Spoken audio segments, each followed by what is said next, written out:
सीतारामचन्द्राभ्यां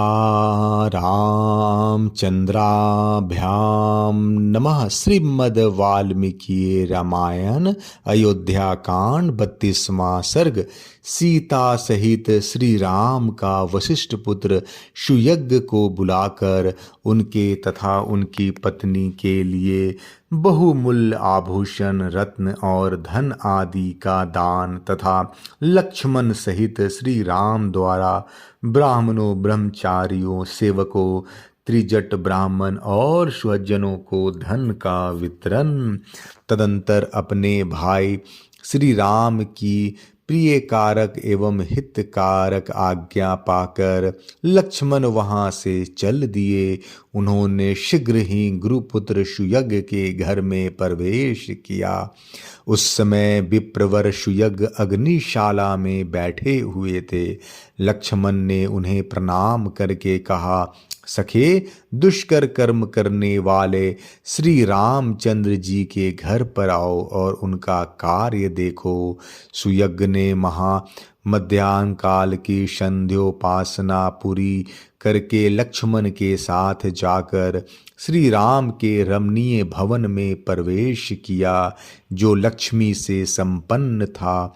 home काल में पूजित अग्नि के समान तेजस्वी वेद वेता सुयज्ञ को आया जान सीता सहित श्री राम ने हाथ जोड़कर उनकी अगवानी की। तत्पश्चात ककुतस्थ कुलभूषण श्री राम ने सोने के बने हुए श्रेष्ठ अंगदों, सुंदर कुंडलों, स्वर्णमय सूत्र में पिरोई हुई मणियों, केयूरों, वल्लियों तथा अन्य बहुत से रत्नों द्वारा उनका पूजन किया।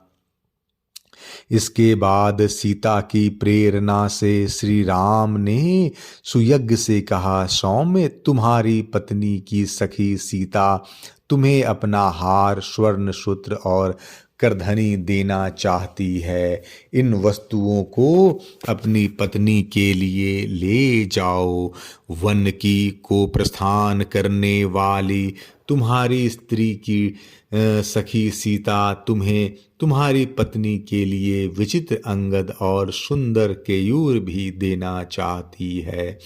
उत्तम बिछौनों से युक्त तथा नाना प्रकार के रत्नों से विभूषित जो पलंग है, उसे भी विदेह नंदिनी सीता तुम्हारे ही घर में भेज देना चाहती है। विप्रवर, शत्रुंजय नामक जो हाथी है, जिसे मेरे मामा ने मुझे भेंट किया था, उसे 1000 अशर्फियों के साथ मैं तुम्हें अर्पित करता हूँ। श्री राम के ऐसा कहने पर सुयज्ञ ने वे सब वस्तुएं ग्रहण करके श्री राम और लक्ष्मण और सीता के लिए मंगलमय आशीर्वाद प्रदान किए। तदंतर श्री राम ने शांत भाव से खड़े हुए और प्रिय वचन बोलने वाले अपने प्रिय भ्राता सुमित्रा कुमार लक्ष्मण से उसी तरह निम्नांकित बात कही, जैसे ब्रह्मा देवराज इंद्र से कुछ कहते हैं। सुमित्रानंदन अगस्त और विश्वामित्र दोनों उत्तम ब्राह्मणों को बुलाकर रत्नों द्वारा उनकी पूजा करो। महाबाहु रघुनंदन, जैसे मेघ जल की वर्षा द्वारा खेती को तृप्त करता है, उसी प्रकार तुम उन्हें सहस्त्रों गौं, स्वर्ण मुद्राओं, रजत द्रव्य और बहुमूल्य मणियों द्वारा संतुष्ट करो। लक्ष्मण, यजुर्वेदीय तैत्तिरीय शाखा का अध्ययन करने वाले ब्राह्मणों के जो आचार्य एवं और संपूर्ण वेदों के विद्वान हैं, साथ ही जिनमें दान प्राप्ति की योग्यता है तथा जो माता कौशल्या के प्रति भक्ति भाव रखकर प्रतिदिन उनके पास आकर उन्हें आशीर्वाद प्रदान करते हैं, उनको सवारी, दास दासी, रेशमी वस्त्र और जितने धन से वे ब्राह्मण देवता संतुष्ट हो, उतना धन खजाने से दिलवाओ। चित्ररथ नामक सूत श्रेष्ठ सचिव भी हैं। वे सुदीर्घ काल से ही यही राजकुल की सेवा में रहते हैं। उनको भी तुम बहुमूल्य रत्न, वस्त्र और धन देकर संतुष्ट करो। साथ ही इन्हें उत्तम श्रेणी के अज आदि सभी पशु एवं 1,000 गौएं अर्पित करके पूर्ण संतोष प्रदान करो। मुझसे संबंध रखने वाले जो कठ शाखा और कलाप शाखा के अध्येता बहुत से दंडधारी ब्रह्मचारी हैं, वे सदा स्वाध्याय में ही संलग्न रहने के कारण दूसरा कोई कार्य नहीं कर पाते। भिक्षा मांगने में आलसी हैं, परंतु स्वादिष्ट अन्न खाने की इच्छा रखते हैं। महान पुरुष भी उनका सम्मान करते हैं। उनके लिए रत्नों के बोझ से लदे हुए 80 ऊंट, अगहनी चावल का भार ढोने वाले 1,000 बैल और भद्रक नामक धान विशेष चने मूंग आदि का भार लिए हुए 200 बैल और दिलवाओ। सुमित्रा कुमार, उपयुक्त वस्तुओं के सिवा उनके लिए दही घी आदि व्यंजन के निमित्त 1,000 गौएं भी हंकवा दो। माता कौशल्या के पास मेखलाधारी ब्रह्मचारियों का बहुत बड़ा समुदाय आया है। उनमें से प्रत्येक को 1,000 स्वर्ण मुद्राएं दिलवा दो। लक्ष्मण, उन समस्त ब्रह्मचारी ब्राह्मणों को मेरे द्वारा दिलाई हुई दक्षिणा देखकर जिस प्रकार मेरी माता कौशल्या आनंदित हो उठे, उसी प्रकार तुम उन सब की सब प्रकार से पूजा करो। इस प्रकार आज्ञा प्राप्त होने पर पुरुषी लक्ष्मण ने स्वयं ही कुबेर की भांति श्री राम के कथनानुसार उन श्रेष्ठ ब्राह्मणों को उस धन का दान किया। इसके बाद वहां खड़े हुए अपने आश्रित सेवकों को, जिनका गला आंसुओं से रुंधा हुआ था, बुलाकर श्री राम ने उनमें से एक को 14 वर्षों तक जीविका चलाने योग्य बहुत सा द्रव्य प्रदान किया और उन सब से कहा, जब तक मैं वन से लौट कर ना आऊं तब तक तुम लोग लक्ष्मण के और मेरे इस घर को कभी सूना न करना, छोड़कर अन्यत्र न जाना। वे सब सेवक श्री राम के वन गमन से बहुत दुखी थे।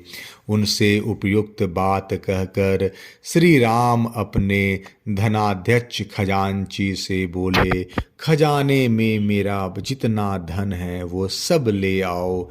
यह सुनकर सभी सेवक उनका धन ढो ढो कर ले आने लगे। वहाँ उस धन की बहुत बड़ी राशि एकत्र हुई दिखाई देने लगी, जो देखने के ही योग्य थी।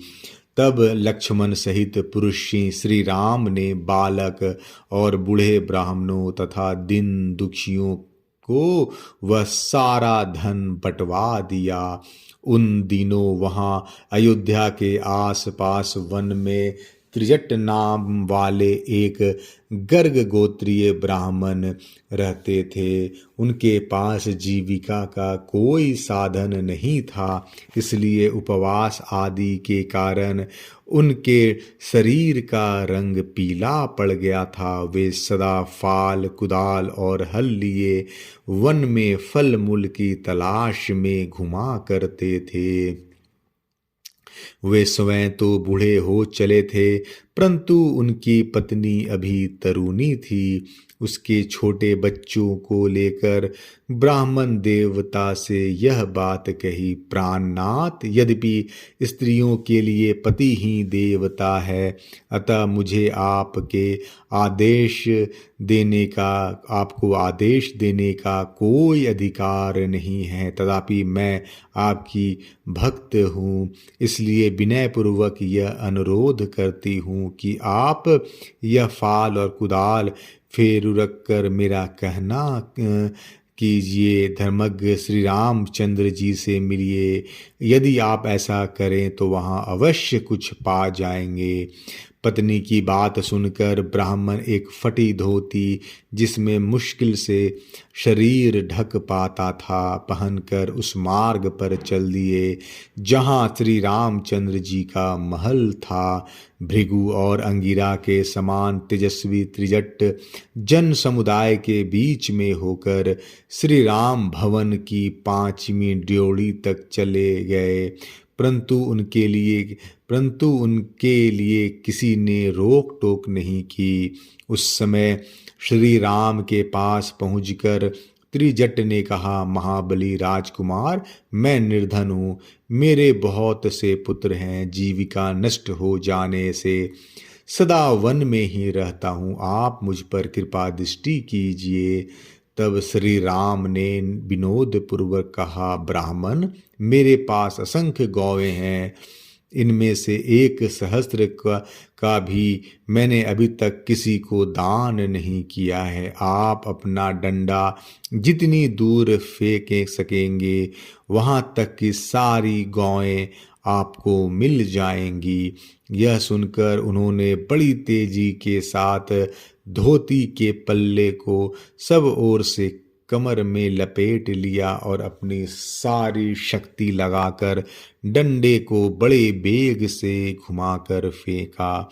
ब्राह्मण के हाथ से छूटा हुआ वह डंडा सरयू के उस पार जाकर हजारों गांवों से भरे हुए गोष्ठ से एक सांड के पास गिरा।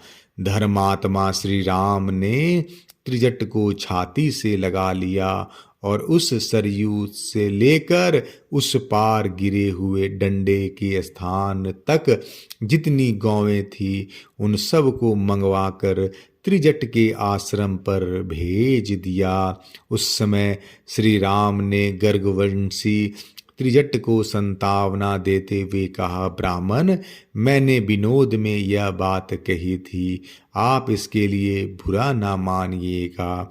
आपका यह जो दुर्लभ तेज है, इसी को जानने की इच्छा से मैंने आपको यह डंडा फेंकने के लिए प्रेरित किया था। यदि आप और कुछ चाहते हो तो मांगिए।